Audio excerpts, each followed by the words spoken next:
A shocking scene inside a Denver apartment. Drug paraphernalia, feces, and garbage.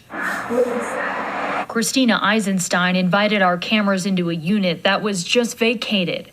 Her mother-in-law owns the apartment complex in Capitol Hill.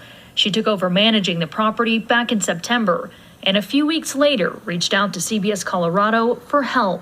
It's been an apocalyptic situation for my family. She's highlighting what she calls a long and costly journey with tenants placed by the Community Economic Defense Project.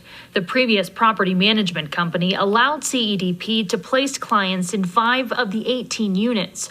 Concerns of health and safety followed, which she says she presented to the CEDP. I would get emails from tenants describing the horrors that they have to endure as paying tenants, as taxpayers, as working citizens of Denver. I would bring these actual emails from their email, not something I created, not something I invented. Now this lady's got receipts.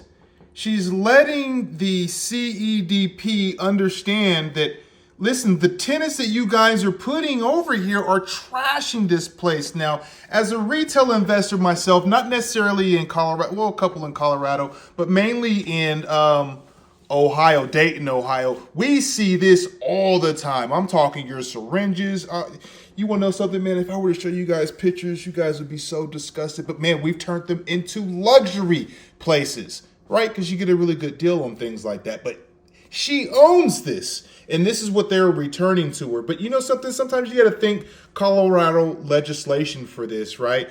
Like they pass laws that require landlords to put up with this stuff. And that's right here in your own, if you're in Colorado, in your own backyard. Comment below if you're in another state and you see stuff like this, if you're a retail investor. And how does the state support you? How do they reimburse you, right?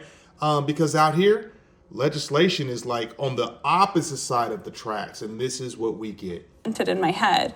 The CEDP helps renters who receive vouchers from the state. The voucher programs help people who can't afford housing due to circumstances including homelessness, a disabling condition, and extremely low income. However, participants must meet certain requirements and follow lease rules.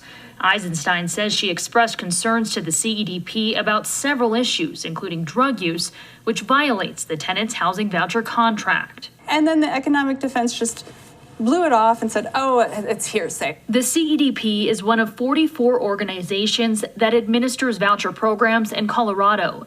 The state says it pays CEDP an average of $36,000 per month in administrative fees. The CEDP is expected to act as a liaison between the landlords or property management. So what does this do?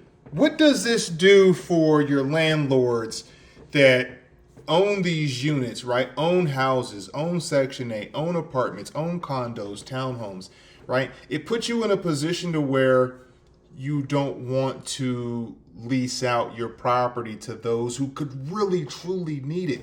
And that continues the economic divide, right? The poor get poorer. And these are the issues. Now, it's not everybody, don't get me wrong. Like, I've had great tenants and I've dealt with programs similar to this. And yeah, you're going to run into some crap, man. Don't get me wrong. But for the most part, like, you want to truly help people, right?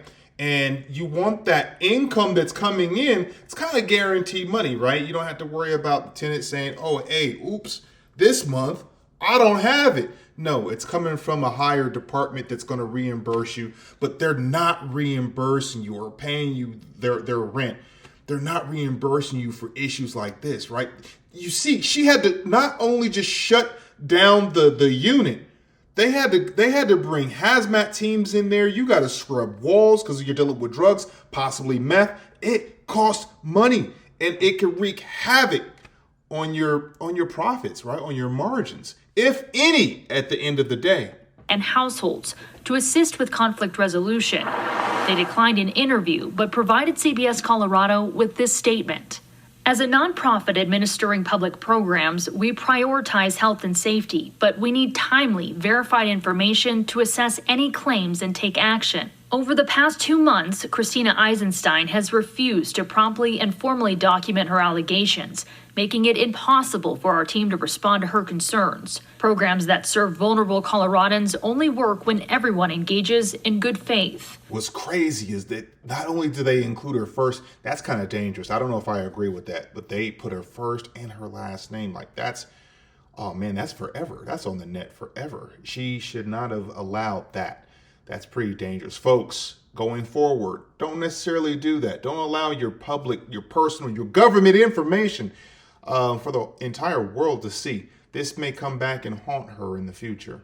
However, Eisenstein says she sent many emails, phone calls, and even invited the CEDP to the property to review surveillance video from cameras she had to install to document safety risk posed by their clients. I was hoping for a partnership, and what I've experienced from their emails is just a denial of what we're seeing. We spoke with several tenants who asked to keep their identities concealed. All expressed concerns for their safety living next to tenants placed by CEDP. We would have people like knocking and jiggling our door handle. Over the summer, it was really bad. It's been a lot of noise issues and complaints. Definitely domestic violence. We've called the police on them a few times. Eisenstein also shared documents with CBS Colorado showing multiple apartments with CEDP clients testing positive for meth during a preliminary assessment. The cost for testing and subsequent remediations, she says. Hey, don't get me wrong. I have not seen this video. I call it as I see it, right? We talk about these issues, man, because I live it. And as your friend, I'm going to share it. So let's get back to this video. Is tens of thousands of dollars per unit. Because then we have to take the building down to the studs. And then that just takes apartments off the market. Out of the 5 units that had CEDP clients in them, 2 now remain. However, Eisenstein says 1 is under active eviction for suspected drug use, noise violations, and unauthorized guests. What are you hoping to get out of sharing your story? My dream for this is for more insight and more thoughtfulness to go into true programs to take this information, right? Take the transcript, put it in chat, say, what can I do? What form can I create to help alleviate or avoid issues like this? I'm giving you guys, if you want to get into real estate, I'm giving you guys the tips here. What can I do to help alleviate, right? By creating a form. You vet these people out. You create a checklist, right? You look into their finances. You look into their credit history. You call them their references. You do everything you have to do. Don't get me wrong. The money is out there and it's going to come initially, but then you're going to run into issues like this if you do not properly vet these people. If you have not subscribed to this channel, I would appreciate it. I found that a lot of people are watching, but they haven't yet joined our community. Please join the community so that we can continue to have great discussions, because trust me, I respond to everybody and I cannot wait to start responding to your comment.